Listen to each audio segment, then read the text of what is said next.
बिस्मिल्लाहिर्रहमानिर्रहीम ګرانو ملګرو تاسو ته په لرن انګلیش ان پښتو چینل کې په هراله او ستړي مشوم ملګرو په نننی کلاس کې به تاسو ته شارټ فریزز د کوم ملګرو دا ډیر مهم دي د انګلیسي د زده کولو لپاره کو چرته تاسو هم د زده کول غواړئ نو کلاس تر پای پورې ګورئ او کو په چینل باندې نو وسنو چینل سبسکرایب کړئ ویډیو لایک کړئ ویډیو خپل کور ماشومان سره هم شریک کړئ راځي چې خپل نننی کلاس شروع کو پهلنې فریز موږ سره سره ټچ اوډ د نظر نشي کوم موږ چرته یو کس ته وی چې د نظر نشي نو څه ورته وي په انګلیش کې ټچ اوډ وای ناٹ ولې نه کوم موږ ته چرته یو کس وی چې دا کار به مال وکړي موږ ورته وی چې ولې نه وبکم نو موږ به ورته په انګلیش کې وی وای ناٹ یعنی ولې نه ګیټ اوټ بهر وځه کو چرته یو کس کمره کې ناسي ته ورته چې بهر وځه نو په انګلیش کې به ورته وی ګیټ اوټ وی آر ویری هپی موږ ډیر خوشاله کو موږ چرته یو کس ته وی چې لکه موږ خو ډیر خوشاله نو په انګلیش کې به ورته وی وی آر ویری هپی ډو یور ورک خپل کار کوه کو موږ چرته یو کس ته وی چې لکه خپل کار کوه نو په انګلیش کې به ورته وی ډو یور ورک کم بیک سون زر واپس راځه کو موږ چرته یو کس ته وی چې لکه زر واپس راځه نو په انګلیش کې به ورته وی کم بیک سون بی کیرفل احتیاط کوه کو موږ چرته یو کس ته وی چې احتیاط کوه نو په انګلیش کې به ورته وی بی کیرفل نیور فارګیټ کله هم مه هېروه کو موږ چرته یو کس ته وی چې لکه دا سیز مه هېروه یا څه هم ورته یادو چې دا کله هم مه هېروه نو په انګلیش کې به ورته وی نیور فارګیټ کم فارورډ مخکې راشه کو موږ چرته یو کس ته وی چې لکه مخکې راشه نو په انګلیش کې به ورته وی کم فارورډ بریک اټ دا مات کړه کو موږ چرته یو کس ته وی چې دا سیز مات کړه نو په انګلیش کې به ورته وی بریک اټ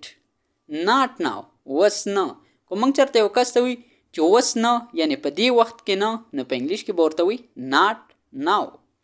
فایند هر هغه وګوره کو موږ چرته یو کس ته جنۍ یادو چې هغه وګوره نو بیا به ورته په انګلیش کې وی فایند هر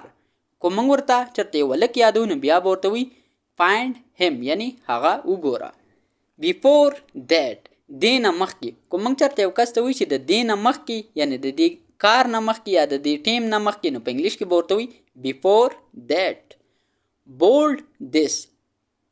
دا بولډ دیس نه دی دا هولډ دیس دی دا ونیسه کو موږ چرته یو کس ته وی چې دا کس ونیسه نو په انګلیش کې به ورته وی هولډ دیس دې کې معنی ایډیټینګ کې لږه غلطي شوې ده say that again هغه بیا ووایه کو موږ چرته یو کس ته وی چې هغه سیز بیا ووایه یا خبره بیا ووایه یا هغه غانه بیا ووایه کو څه هم ورته یادو چې هغه بیا ووایه نو په انګلیش کې به ورته وی say that again چوز ون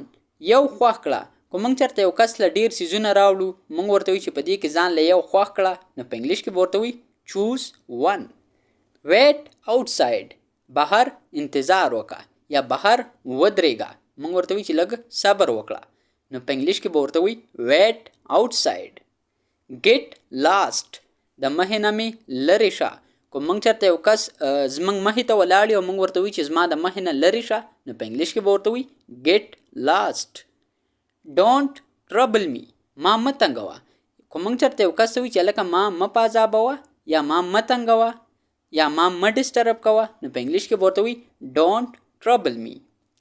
ګیټ اپ کوز شه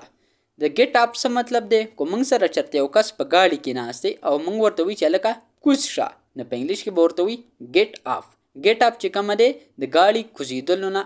ګاډي نه کوزیدو ته انګلیش کې وی ګیټ اپ انجوای یور سیلف مزې کوه کو موږ چرته یو کس وی چې لکه ګرځه مزې کوه نو په انګلیش کې به ورته وی انجوای یور سیلف ټو مچ ډیره زیات کو موږ چرته یو کس وی چې لکه ډیره زیاته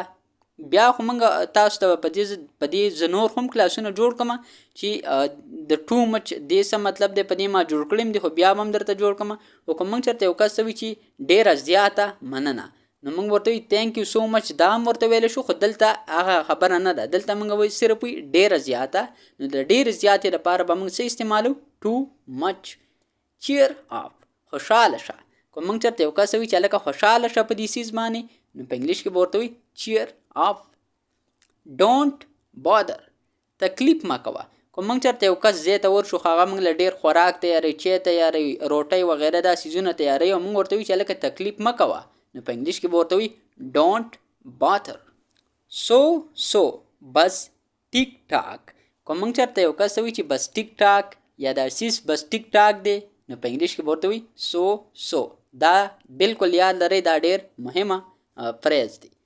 فالو می زما شاته راځه. کوم موږ چېرته یو کس وایي چې هلکه زما شاته راځه یعنې ما پسې وروسته راځه نو په انګلیش کې به ورته وایي فالو می. د دې نورې هم ډېرې معنی کېږي څنګه چې تاسو ته ما مخکې مې ویل. په دې به زه تاسو ته نور کلاسونه هم تیاروم که چېرته تاسو ته په دې کې مسله کو مسله نه نو بیا د نورو کلاسونو جوړولو ضرورت نشته. که چېرته تاسو ته مسله نه ما ته کمنټ سیکشن کې ضرور ویلی شئ.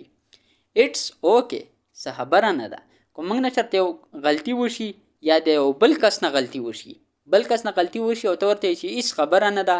یا یو بل کار وکړي ته ورته وایي چې هېڅ خبره نه ده، نو په انګلیش کې به ورته وایي اټس اوکې. پوټ آن واچوه. پوټ آن څه مطلب دی؟ پوټ آن کو ته چېرته یو کس ته وایي چې بوټان واچوه نو په انګلیش کې به ورته موږ څه وایي؟ پوټ آن یور شوز. خو دلته دی فوټ آن، نو د پوټ آن مطلب دی واچوه، یعنی یو سیز اچولو ته موږ ویلی شو فوټ آن. ملګرو دا زموږ نننی کلاس زه امید کوم چې دا فریزز به تاسو زده کړي. ملګرو دا فریزې د انګلیسۍ د زده کولو لپاره ډېر زیات مهمي. که موږ چېرته وګورو که چېرته یو کس غواړي چې هغه ښه انګلیش زده کړي نو د هغه مین کار بس شارټ فریزې زده کول وي، ځکه ټینسونه وغیره پارټس اف سپیچ دې باندې تاسو ته ما مخکې هم ویډیوګانې جوړ کړي دي، خو دغه دومره اهم نه دي. دغه ځکه دومره اهم نه دي که چېرته تا له فریزز وکیبلري تا څه کم وي نو تا له به انګلیسۍ کې به تا ته مشکلات دي. که کله ته دا فریز زده کړې نو ته به یو فلوینټ انګلیش وي، یعنې روان انګلیش به ته وي. نو د دې د زده کولو لپاره مطلب تاسو به دا ویډیوګانې پوره ګورئ او که چېرته تاسو د دې ضرورت وي نو ما ته په کمنټ سیکشن کې ضرور کمنټ کولی شئ. تاسو ته خو چې څه قسمه مسله هم وي انشاءالله ما ته کمنټ کوئ، زه به ستاسو هره مسله حل کوم. او تاسو صرف ویډیو پوره ګورئ، زه به درته ویډیو جوړوم. ملګرو اوس ماله اجازت راکئ، انشاءالله تاسو سره به په یو بل نوي کلاس کې ملاقات کیږي. د خپل ځان ډېر خیال ساتئ او ما په خپلو دواګانو کې هم یاد ساتئ. د الله په امان.